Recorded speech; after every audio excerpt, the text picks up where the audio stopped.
আজকে যারা কথা বলছেন তাদেরকে সনির্বন্ধ অনুরোধ করব, আপনারা ইতিহাস পড়ুন, ইতিহাস থেকে শিখুন এবং বিএনপির সাথে প্রতিযোগিতা থাকা ভালো, প্রতিহিংসা করবেন না। বিএনপিকে ধ্বংস করার জন্য অনেক ষড়যন্ত্র হয়েছে, অনেক ষড়যন্ত্র চলছে, কিন্তু বিএনপি তো জনগণের দল, পালিয়ে যায় নাই, আত্মসমর্পণ করে নাই। এই দলের নেত্রী আপোষ করে নাই, জনগণের পাশে ছিল এবং এই দলের নেতা ৮,০০০ কিলোমিটার দূরে বসেও সারা বাংলাদেশের মানুষকে কিভাবে গণতন্ত্রের জন্য, ভোটাধিকারের জন্য, দেশের মালিকানার জন্য ঐক্যবদ্ধ করা যায় সেটি করে দেখিয়েছেন এবং দেখাচ্ছেন। কাজে বিএনপির কাছ থেকে আপনাদের শেখার আছে। ওয়ালটন আবারও মিলিয়নিয়ার অফারে ওয়ালটন ফ্রিজ কিনে আপনিও হয়ে যেতে পারেন মিলিয়নিয়ার।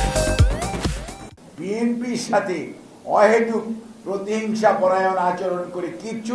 বিএনপি সেই দল যে দল সম্পর্কে এক নেত্রী বলেছিল ভোটে নাকি বিএনপি 10টি সিট পাবে, ভোটের রেজাল্টের পরে দেখা গেল সেই নেত্রীর অবস্থা খারাপ, বিএনপি বরঞ্চ জনগণের রায় নিয়ে দেশ পরিচালনার দায়িত্ব পেয়েছিল। আমি সেইটির কথা মনে থাকার কথা আপনাদের সবার। কাজেই বিএনপি নিয়ে অহেতুক আপনারা যে সমস্ত ষড়যন্ত্র করার চেষ্টা করছেন, দেশি বিদেশি ষড়যন্ত্র হচ্ছে, আমি ডক্টর মোহাম্মদ ইউনূস স্যারকে অত্যন্ত শ্রদ্ধার সঙ্গে স্মরণ করিয়ে দিতে চাই। স্যার, আপনি যখন নোবেল পুরস্কার পেয়েছিলেন, এই বাংলাদেশ জাতীয়তাবাদী দলের মরহুম তৎকালীন আমাদের মেয়র ছিলেন সাদেক হোসেন খোকা, এই সংসদ ভবনের দক্ষিণ প্লাজায় সিভিক রিসিপশন দিয়েছিল বাংলাদেশ জাতীয়তাবাদী দল এবং বিএনপি দল হিসাবে প্রতিনিধি দল পাঠিয়ে ওয়েলকাম জানিয়েছিল। আর অন্য দল কি আচরণ করেছিল আপনার মনে থাকার কথা। কাজেই স্যার, সব সময় বিএনপি ভালো কিছু পাশে থাকে, বিএনপি যারা ভালো মানুষ তাদেরকে উৎসাহিত করে। আপনি যখন দায়িত্ব নেওয়ার পিতৃ বেগম খালেদা জিয়া, ভারপ্রাপ্ত চেয়ারম্যান জনাব তারেক রহমান, দল হিসাবে বাংলাদেশ জাতীয়তাবাদী দল সব সময় আপনার পাশে দাঁড়িয়েছে এবং সমর্থন অব্যাহত রাখার ঘোষণা দিয়েছে।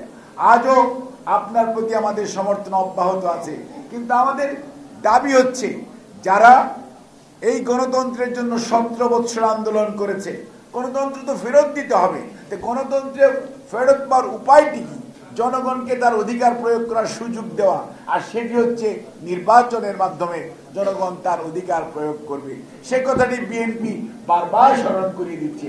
আপনারা একটা রোড ম্যাপ ঘোষণা করবেন। আমরা বলেছি 17টি বৎসর যে অন্যায়, অত্যাচার, নির্যাতন বিশেষ করে জুলাই আগস্টে হয়েছে, সেইটির বিচারের কথা আমরা বলেছি। আমরা বলেছি বিচার ব্যবস্থার সংস্কার, আমরা বলেছি নির্বাচন কমিশনের সংস্কার, আমরা বলেছি প্রশাসনের সংস্কার। আপনারা সেগুলো কমপ্লিট করে নির্বাচন বিচার ব্যবস্থা অর্ধেকটা করে রেখে দিয়েছেন। নির্বাচন কমিশন সংস্কার করেছেন, প্রশাসনের মধ্যে আশেপাশে সামনে পিছনে সব পতিত পলায়নকৃত স্বৈরাচারের দোসরদেরকে নিয়ে বসে আছেন, যার জন্যই আজকে বিচারও হচ্ছে না, বিচার প্রলম্বিত হচ্ছে এবং সংস্কারও যেগুলো করার কথা তার জন্য জাতীয় ঐক্যমত তৈরি করতে পারছেন না। কাজেই যত দ্রুততার সঙ্গে মানুষকে তার অধিকার প্রয়োগ করার সুযোগ দিবেন। এবং আমরা আগেও বলেছিলাম জুন জুলাই নির্বাচন, তারপরে বিএনপি বলেছে ঠিক আছে আমরা ডিসেম্বরের মধ্যে দেন, আপনি নিজে বলেছেন ডিসেম্বর থেকে জুনের মধ্যে হবে। এখন যদি আবার আমরা এটি ব্যত্যয় দেখতে পাই তাহলে জাতি আশাহত হবে, আর জাতি যদি আশাহত হয় তাহলে পরবর্তী পরিস্থিতির দায় আপনারা যারা আজকে চেয়ারে বসে আছেন তাদেরকেই নিতে হবে। কাজে সেই পরিস্থিতির যাতে উদ্রেক না হয়, সৃষ্টি না হয়, সেজন্য জাতি যেমন অনেক আশা করে আপনাকে দায়িত্ব দিয়েছে, আপনি নিশ্চয়ই সেই দায়িত্বশীল আচরণ করবেন। জাতি বুক ভরা আশা নিয়ে চেয়ে আছে আপনার দিকে